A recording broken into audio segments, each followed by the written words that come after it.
Em nome do Pai, do Filho e do Espírito Santo. Amém. Bom dia. Hoje é terça-feira, dia 2 de dezembro. Nós estamos no tempo do Advento e que bom estarmos juntos para esse momento precioso de oração. A palavra de São Lucas, no capítulo 10. Naquele tempo, Jesus exultou no Espírito Santo e disse: Eu te louvo, Pai, Senhor do céu e da terra, porque escondeste essas coisas aos sábios e inteligentes e as revelastes aos pequeninos. Sim, Pai, porque foi assim do teu agrado. Tudo me foi entregue pelo meu Pai. Ninguém conhece quem é o Filho, a não ser o Pai, e ninguém conhece quem é o Pai, a não ser o Filho e aquele a quem o Filho quiser revelar.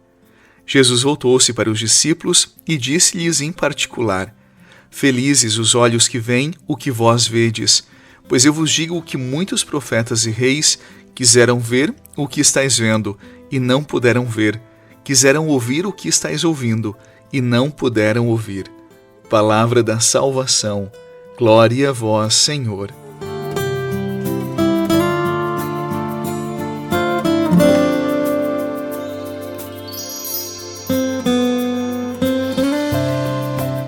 Nem sempre nós percebemos o quanto Jesus rezava, e ele rezava muito.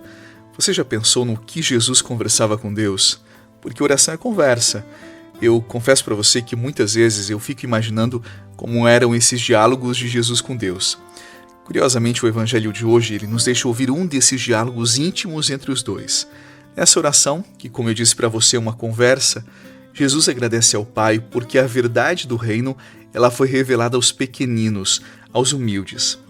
É preciso lembrar que Deus ele não esconde nada de ninguém. Quem se fecha somos nós mesmos, nós que não o buscamos. E Jesus deixa claro: só o encontra de verdade quem tem um coração humilde, um coração que não se coloca no centro.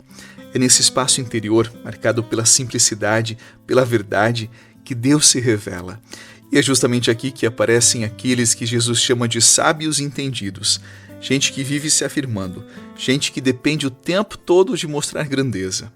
Pessoas assim carregam uma necessidade constante de provar que são fortes, que são capazes, que são superiores, que são sempre melhores do que todos. E você sabe, não é fácil conviver com gente assim. Elas ocupam todos os espaços, deixam pouco ar para quem está perto. Quem vive assim acaba diminuindo os outros, não reconhece o bem que existe ao redor. E quando diz respeito à vida espiritual, a mesma lógica se repete. Reza-se por tradição, por aparência, mas não há entrega, não há uma conversão verdadeira. A soberba ela cria uma barreira que impede a graça de tocar o mais íntimo de pessoas que têm esse perfil. E quem não se deixa tocar por Deus, dificilmente amadurece na fé, cresce na intimidade com Ele. O Advento que nós iniciamos no último domingo, ele vem justamente para nos realinhar. É o tempo de ajeitar o coração, de tirar o excesso que nos pesa, de permitir que Deus encontre lugar. E aqui não é negar quem somos, é nos apresentar com verdade diante dele, apresentar as nossas virtudes, as nossas misérias, as nossas dores e também a beleza da nossa alma. A humildade, ela abre caminho para Deus. E quando nós olhamos para a cena do nascimento de Jesus, nós entendemos isso de um jeito muito prático, muito concreto. O Senhor do céu e da terra, ele escolhe a palha de um estábulo para nascer. Para muitos, essa imagem é quase incompreensível, mas somente quem é humilde entende a força desse gesto de Deus. Deus, ele se diminuiu para chegar perto de nós. E é aqui que a reflexão ela toca a nossa vida. Pessoas orgulhosas não criam espaço nem para as pessoas, nem para Deus. Vivem fechadas na própria importância e, por isso, amadurecem pouco. Já quem é humilde percebe detalhes que os outros não veem. Enxerga Deus nas pequenas coisas. Entende que a fé nasce de dentro, nasce da entrega. A humildade não nos apequena, ela nos devolve profundidade. Ela faz da vida um terreno fértil, onde a graça de Deus encontra caminho. Que esse advento que nós iniciamos há pouco nos ajude a caminhar assim, pequenos diante de Deus e grandes na capacidade de amar, porque só um coração simples é que reconhece a grandeza de Jesus e é capaz de com ele viver um processo sincero de conversão.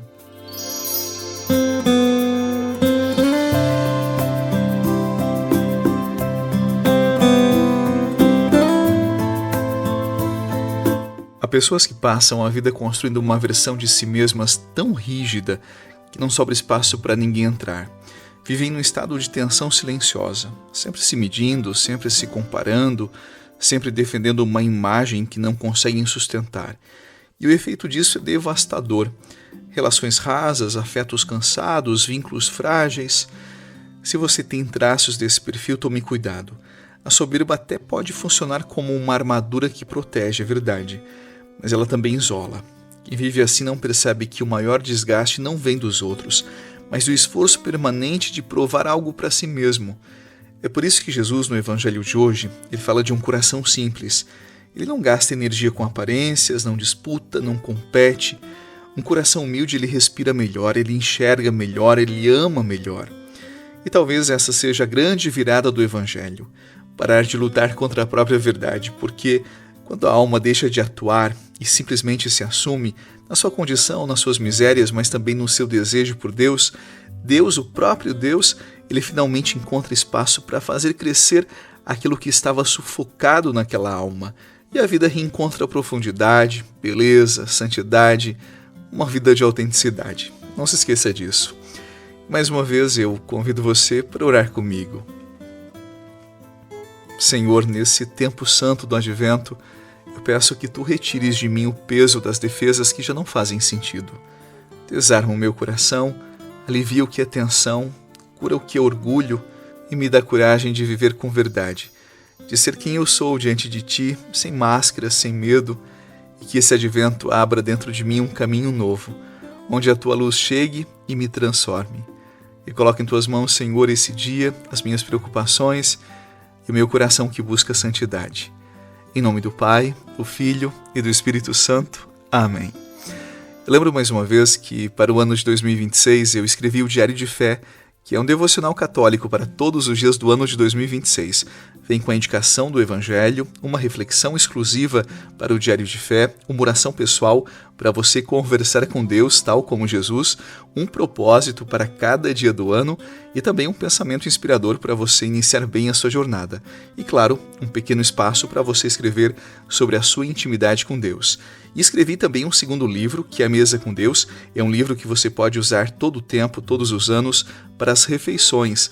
É uma oração antes da principal refeição, para que você reze com a sua família, pedindo a bênção de Deus sobre a casa e sobre os alimentos. Essas duas obras estão à disposição no site www.padreeduardorocha.com.br. Nós entregamos para todo o Brasil e são obras que evangelizam. Nesse tempo que nós procuramos presentes para quem amamos, presentes para pessoas especiais, eu tenho certeza que essas obras vão alegrar muitos corações e permitirão que elas estejam mais próximas de Deus. Acesse o site www.padreeduardorocha.com.br. Nós entregamos para todo o Brasil e se você pedir nessa semana, eu penso que aí na sua cidade chegará antes do Natal. Um abraço para você, uma boa jornada e até a noite, se Deus quiser. Você rezou com o Padre Eduardo Rocha, pároco da Catedral de Tubarão. Você pode acompanhar todos os dias pelo Spotify, Deezer, Castbox, Google Podcasts e YouTube. Basta procurar Oração da Manhã com o Padre Eduardo Rocha. E se preferir para receber pelo WhatsApp e Telegram, envie a palavra oração para 48 996 44 14 33.